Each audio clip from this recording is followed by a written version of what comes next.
Imagine that you are a person who has been winning all your life. Money, power, influence, the best doctors, the best houses, the best cars. Everything that can be bought has already been bought. And here you are 80 years old. And suddenly it turns out that there is a thing that time and illness cannot buy, which will soon take your life. We are getting acquainted with Damian Hale.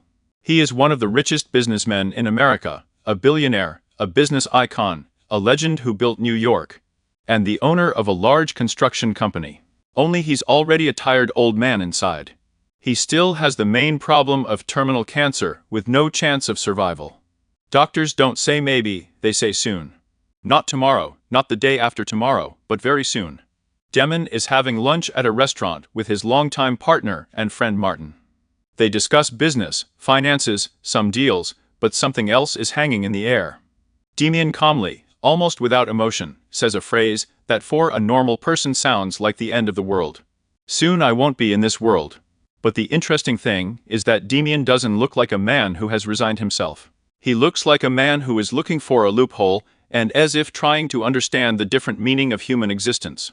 When he says goodbye to his friend, he asks Martin about some shading, because some people said that it would help him somehow. Later, when Damian drives home, he takes another look at the business card that was left for him, as if someone is gently pushing him in the right direction. On the business card is the same company shedding. And Damian does what people who are used to getting their way do. He comes there to find out what it is. It doesn't look like an office, but like an underground enterprise that keeps its secrets from the world. There are no takeaways, there are no queues, people don't go there just to look. And there he meets a certain Professor Albright, a man who speaks calmly, coldly, almost medically, but in fact, offers Damian the most impossible thing possible. Albright explains to him that his clients are mostly great people who have achieved everything. His mission in this life is to give them a second chance. This professor has created a technology that can move a person's consciousness into another young body, that is, literally leave the old body to die and transfer yourself to another. And the price of this is $250 million. Damian is not particularly concerned about this price, since he has no money problems. And Albright's clients are always such super stable people. Damian asks his questions, how it works, why everything is so secret, where are the guarantees, and so on. Albright shows the new bodies that are ready to be transferred. Young vessels of empty people, grown in the laboratory, for people who have no chance of life to live on. Damian's inner compass breaks down, because on the one hand it sounds like a miracle, and on the other like a nightmare. Because he will have to say goodbye to his past life. He returns to his luxurious home, and begins to think. When you realize that you are dying, all your assets turn into numbers without meaning. In parallel, we are shown his daughter. Damian has a child, but their relationship is cold, not family, but like a business. He comes to her, tries to talk, and support her with money, checkbook as he can. But for the daughter, this is not a concern, it is an attempt to buy love retroactively. There is a conflict, and this is an important touch. Damian has been solving money problems all his life, but it doesn't work in the family. He is getting worse, he can barely walk, and is already losing vitality. He seriously thinks about the transfer process, which begins to dig up information about shading on the network. He finds a certain doctor, Francis Jensen, watches a video where he tells that consciousness is not just in the brain, that it can be transferred and it can be infinite. And right during the viewing, Damian gets even worse. He falls and is taken home, numbing the weakness of darkness. He understands that the finish line is near. He tries to call his daughter to talk and say goodbye. But she doesn't pick up the phone, and there's only an answering machine. Damian decides to finish the business. He meets with Martin in New Orleans, signs papers, distributes shares, assets, inheritances. It's like he's shutting down his past life. And then a key moment happens. During lunch, he drinks a special medicine that Albright gave. It looks like an attack and death, and a pre-prepared ambulance is already nearby. His dying man is taken not to an ordinary hospital, but to a secret laboratory. Everything is ready there, equipment, people, procedure. The doctor asks if there is any metal or implants in the body, because this can disrupt the transfer. And the process begins. A technology that sounds like science fiction, but looks like expensive surgery. In a few minutes, everything ends. Damon wakes up in a new body. He is 35 years old, he is young. He breathes, he feels muscles, strength, living blood, and his old dead body is next to him. And it's creepy, because he literally sees his death from the outside. Albright shows him the information that he is officially dead, and the new body, according to documents, named Edward Kidner, is a 35-year-old man. But to be resurrected does not mean to become happy automatically. He begins to have migraines, hallucinations, withdrawal of perception. He is undergoing rehabilitation, physical therapy, training and recovery. He learns to live in someone else's body, as if he is putting on a new skin. And then there is an important detail of the pill. Albright explains that he will take 7 pills every week and should take them for a year. These pills suppress side effects, hallucinations and kickbacks. If a year passes, everything will stabilize, and he will be able to disappear into a new life. Damon agrees, because in his position, the choice is simple, either with a pill or life, or without pills and death. A month passes, he enters the world as a new person. His money has been transferred to new accounts, including in the Caymans. They give him a house, a car, comfort. In fact, you were given a new identity, a new biography, and a new startup capital. Albert says goodbye to him for a while, and Damien does what any person who is 35 again would do. He breaks down, because imagine, financially you have just endless money, physically you are 35 years old. And the consciousness of an 80-year-old man who has passed his life with experience. And he enjoys it? Sports, running, basketball, clubs, alcohol, girls, speed, adrenaline. He lives as if he is trying to compensate for a decade of old age in one season. On the playground, he meets a guy named Anton. They become close friends. Anton seems like an ordinary brother from the district. There is a scene where Damon meets a girl, she undresses, and he looks at her like a teenager, who sees life for the first time, and says, "I haven't seen this for 52 years. You're weird." It's funny, embarrassing, and sad at the same time, because there's a man behind it who's just been dead inside for too long. One day, he accidentally forgets to take the pills, and then the real movie begins. He is covered with hallucinations, military operations, outbreaks of violence, some shots that were not in his life. He sees a girl, sees a water tower with a pumpkin, and it feels like someone else's biography has been mixed into his head. He contacts Professor Albright and asks him these questions that he is now concerned about. He calms down, saying that consciousness adapts is normal. These are not memories, but just failures. And in order to reboot, she offers him a vacation to go to Hawaii for a week. But Damien is already beginning to doubt and realizes that he seems to be being fooled. He starts looking for the Tower of Knowledge and finds it in St.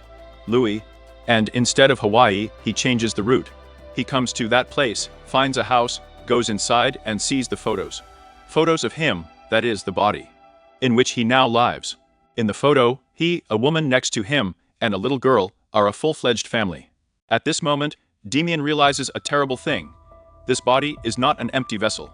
This is a real person, real life, real chat family. And then a woman returns to the house. Maddie, the wife of this body. She sees it and recognizes it because it's her husband's face. She was told that he was dead, and here he stands alive. Shock, hysteria, inability to believe. But they don't give you time for emotions.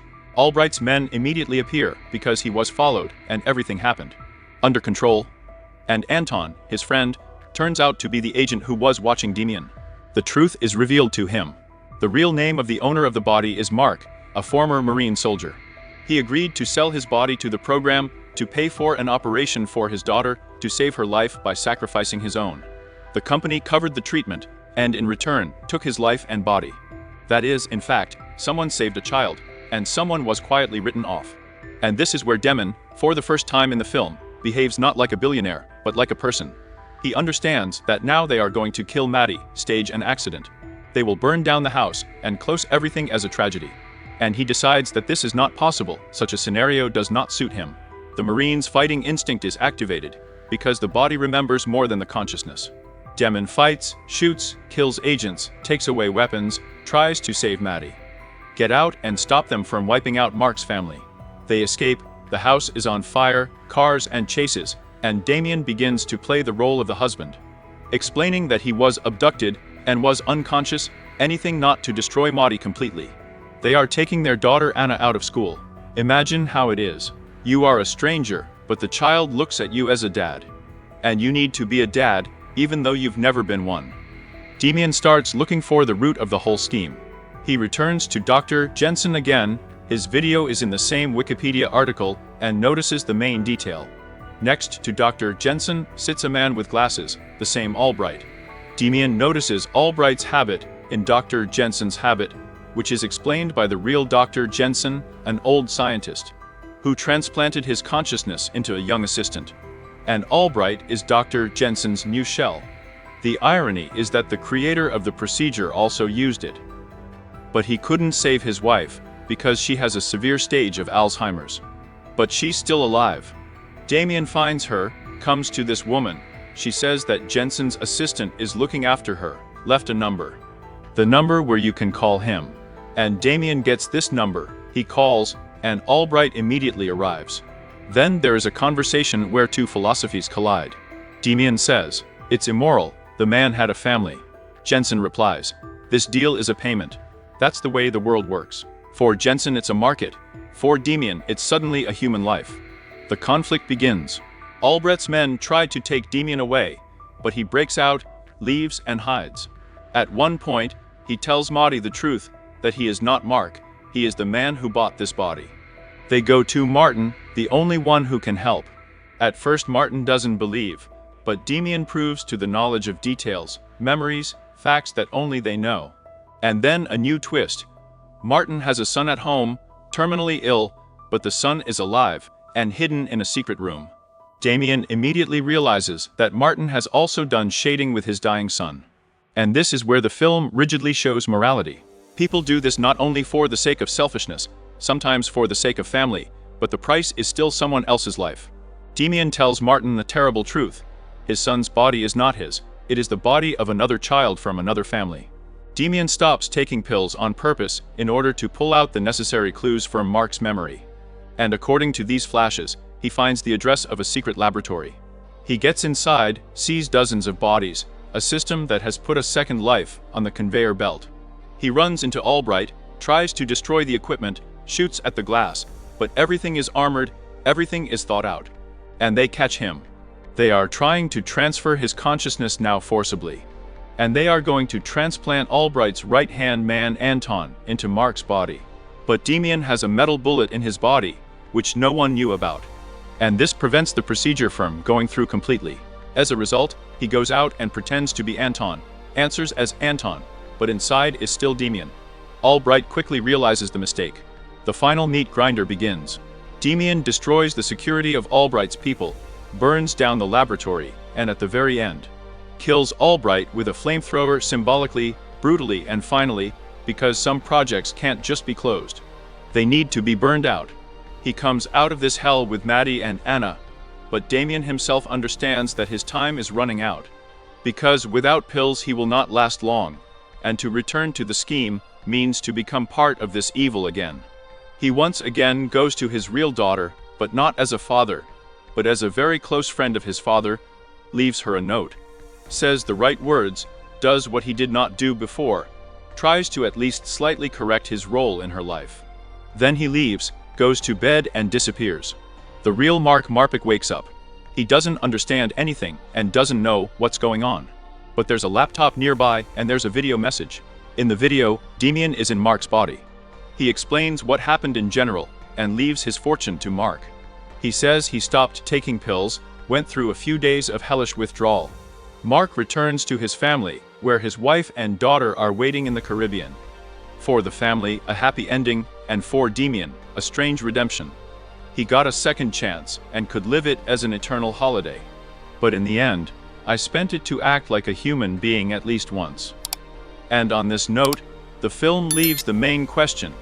If you were offered a second life, and you knew that it was worth someone else's, would you agree?